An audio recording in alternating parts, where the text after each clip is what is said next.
Hello, hello mga kamukbang. Ayan. So, ngayon po ang ating kakainin ay mabalahibo na mapula-pula. Ayan. Tapos maangot-angot na maharang. Ayan. Ganito daw po ang pagkain nito. Yung sisip-sipin mo yung talagang katas niya. Tapos, ayan, medyo may nagasabit-sabit pa po. Medyo may nakasabit-sabit. Ang pagkain naman po, alam niyo po ba na may bugtong po itong ating kakainin prutas ngayon. So, paunahan na lang po kayo kung sino yung gustong sumagot. Ayan. Ito po ha. Ito po yung ating bugtong. Pulang balahibuhin, masarap bulikatin. Diba? Kasi ang pagkain daw po niyan ay, kumbaga ay ganito. Papakita ko ha. Yan. Bubukahin nyo siya. Hahawiin nyo yung kanya mga buhok-buhok. Ayan. At kapag may nakita na kayo na maputing laman, medyo juicy, yan. Kagat-kagatin ng konti. Ganon. Ang sarap. Grabe. Masarap pala pag yung medyo makatas-katas. Tapos maligat-ligat. Ayan.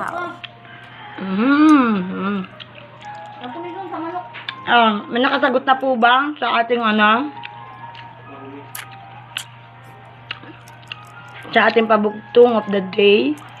3, Ayan. 2, 1. Eat more, live more.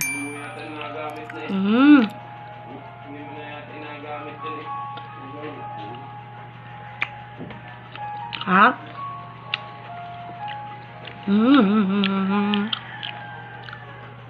Ayan. At ang challenge po natin bukas ay eating durian. Kailangan po ay pati po yung balat niya mismo kakainin din.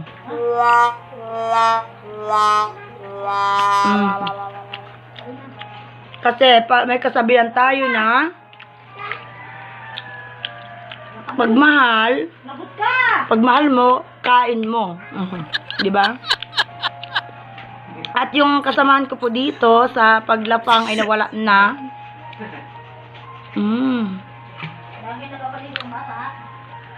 Magapaligo po siya ng bata. Masarap din po pala pag medyo totoo po pala yung kasabihang masarap talaga ang maangot-angot. Wow. Kasi doon mo mapipili yung tunay niyang lasa, yung tunay na sarap.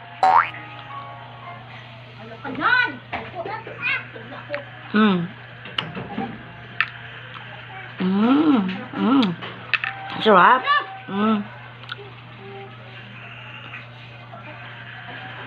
Siyempre, di po ba pipiliin nyo rin naman yung kakainin yung maangot-angot. Depende din sa maangot.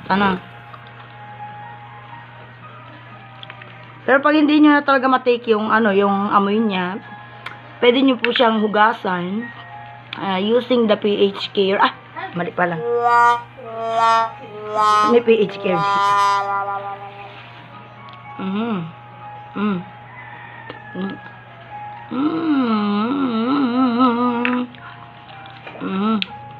Ayan, kain ulit tayo ng pulang balahibuhin. Ayan, pula. Pulang balahibuhin na masarap bulikatin.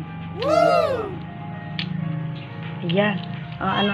Anong ginawa nyo na sa aking laptop? Nag-udong na naman. Ay! Hulog sayang. Ay, nako. Kaloka. Ganun talaga.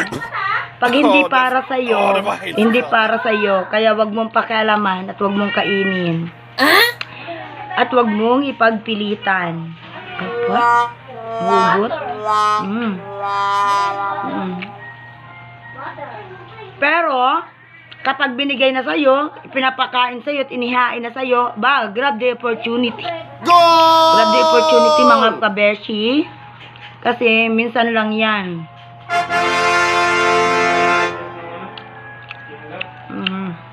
Ha?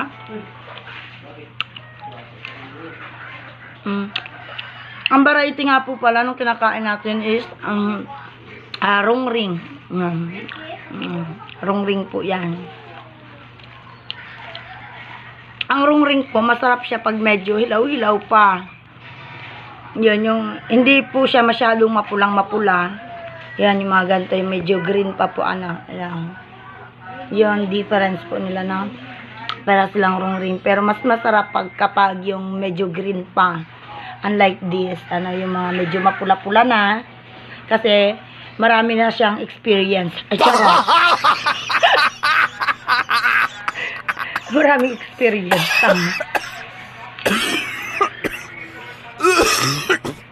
Det var helt förfärligt. Chat.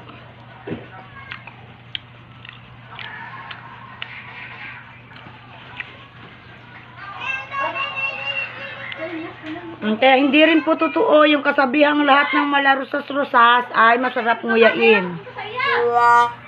Minsan ay mas masarap yung mga medyo green-green. Yan.